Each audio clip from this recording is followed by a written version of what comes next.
किया जाता है कि बेसिकली इश्यूज क्या है। तो इसी तरीके से भी जैसे सर ने बात की, जो एक बच्चा हमारे पास एडमिट हुआ है, तो उसके साथ भी कुछ मसला एंजाइटी का भी है, कुछ डिप्रेशन। असल में उसके साथ सीन ये था कि वो क्लास के अंदर उसके कोई दोस्त नहीं है। जो उसके दोस्त थे वो इसे तंग करते थे, सेक्सुअल हेरासमेंट करते थे, ये करते थे। और वो बच्चा सास था, उसने अपनी फैमिली को इन सारी चीज़ों के बारे में नहीं बताया। वो सारी चीज़ें फील करता रहा 1 महीना तकरीबन हुआ इस चीज़ को। उसके बाद जाके फिर उसने जब देखा कि बहन की भी शादी हो रही है, स्कूल में भी कोई नहीं है, बाहर भी नहीं खेलता, किसी के साथ मिलता भी नहीं है, फिर उसके साथ ये चीज़ हुई। और उसके जब मौलवी साहब ने उसको कहा कि भाई जिन्नात हैं, तो उसने वो चीज़ अपने दिमाग में बिठा ली।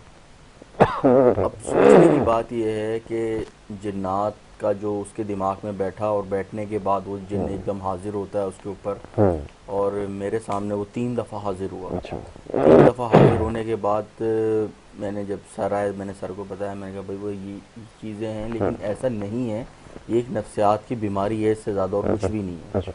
क्यों? क्योंकि जब हमने उसको इंजेक्शंस वगैरह दिए, मेडिकेशंस दी, उसके बाद वो जिन गायब हो गया वो जिन। ठीक है ना। ठीक है। अगर वो जिन था हाँ। तो बच्चा सो रहा था तो उसको तो आना चाहिए था अपने टाइम पे, जब वो 3 टाइम ड्यूटी दे रहा है प्रॉपरली, सही बात है, तो उसको उस टाइम भी ड्यूटी देनी चाहिए थी। क्योंकि नशे की गोली हो या इंजेक्शन, जिन पे तो असर करती नहीं है, इंसान के ऊपर ज़रूर करती है। तो कहने की बात यह है कि आजकल जो है वो एक अजीब सा ट्रेंड है कि अगर इस तरह की कोई सिम्टम्स आ रही हैं तो वो सबसे पहले जाएंगे 1 2 इस पीर के पास, मौलवी के पास। जब वो केस ख़राब हो जाता है ना प्रॉपरली, उसके बाद जाके वो डॉक्टर के पास आते हैं। जो चीज़ सही होने वाली चीज़ 10 दिन में बंदा ठीक हो सकता है, 1 हफ्ते 2 हफ्ते में ठीक हो सकता है, वो फिर सालों चले जाता है। अब उनके साथ भी यही इशू था, उनके बड़े भाई के साथ यही इशू हुआ, वही पीर वीर ये सारी चीज़ें चलती रहीं। जब वो डॉक्टर के पास आए तो उनकी हालत ये हो चुकी थी, उनका मुंह खुलना बंद हो चुका था, खाया पिया उन्होंने कुछ था नहीं, वीकनेस इतनी आ गई, कंटिन्यू उसमें चलते रहे। आज तक वो एज अ पेशेंट ही चल रहे हैं। उनकी एक खाला थी, उनके साथ ये इशू था, वो आज तक 20 साल से एज अ पेशेंट ही चल रही हैं। क्यों? जो टाइम था ट्रीटमेंट का, जो टाइम था ठीक होने का, वो उन्होंने सारा ज़ाया कर दिया, इधर से उधर, उधर से इधर के अंदर। और जब वो नॉर्मल, जब सारी चीज़ें ख़त्म हो गई, सब एंड हो गया, उसके बाद वो डॉक्टर के पास आए तो उसका ट्रीटमेंट का टाइम निकल चुका था। अब टैबलेट्स तो हम दे रहे हैं, दवाइयाँ तो हम देंगे, लेकिन जो चीज़ 10 दिन में होनी थी वो 6 महीने 2 साल के अंदर होगी। तो कोशिश ये करें कि जब अगर अल्लाह ना करे किसी के साथ इस तरह का कोई मसला हो, तो आप डॉक्टर के पास जाएँ पहले, सबसे पहले डॉक्टर को दिखाएं, वो देखेंगे, असेसमेंट होती है, पता चल जाता है। ऐसी बात नहीं है कि पेशेंट के साथ नफ्सियात का मसला है या कोई और इश्यूज हैं।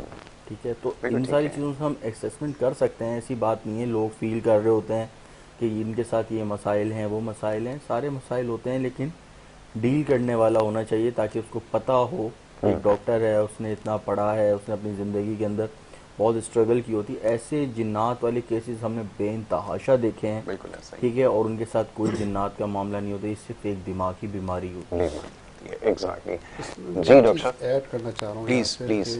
तकरीबन 26 साल मैंने बाहर काम किया, इंग्लैंड भी किया, वहाँ पे मुलाकात नहीं हुई किसी से, वहाँ एक जिन से मुलाकात नहीं मिली, और एक केस भी मेरे पास नहीं आया जिसने मुझे कहा कि मेरे अंदर जिन आ गया है और पोजेस्ड हो गया। लेकिन हाँ, ऐसे केसेस ज़रूर थे जहाँ पे उनको वो कह रहे थे जी अभी एलियन जो है ना मेरे साथ है, या मैं एलियन को देखता हूँ, या किसी ने मेरे अंदर चिप डाल दिया है कंप्यूटर का। तो देखते होता है कि जब साइकोसिस होता है या पागलपन होता है तो कल्चरल बेस्ड होता है मेरे ख्याल में। जी जी जी। आप रिलीजियस बेस्ड भी होता है, तो क्योंकि वहाँ के कल्चर ऐसा है कि वो साइंस को ज़्यादा मानते हैं या टेक्नोलॉजी को ज़्यादा मानते हैं, और फिर वो फ्यूचरिस्टिक मूवीज़ देखते हैं। तो वो उस हवाले से फिर उनके होते हैं कि भाई मेरे ब्रेन में से ऐसी चीज़ें गायब कर दी गई हैं कि मैं अपने सॉन्ग्स क्रिएट करता था, और इवन विटनी ह्यूस्टन और ये लोग मेरे सॉन्ग्स गाते थे पहले, और जो है ना ये जो उसने चुरा के जो ना किसी तरह मेरे दिमाग से गायब करके चोरी की, और फिर वो इतना ज़्यादा कन्विंस था कि आप लाई डिटेक्टर ले आए।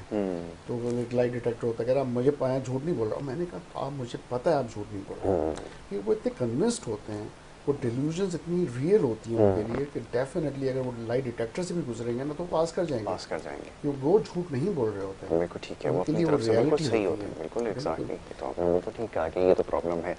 डॉक्टर साहब, आप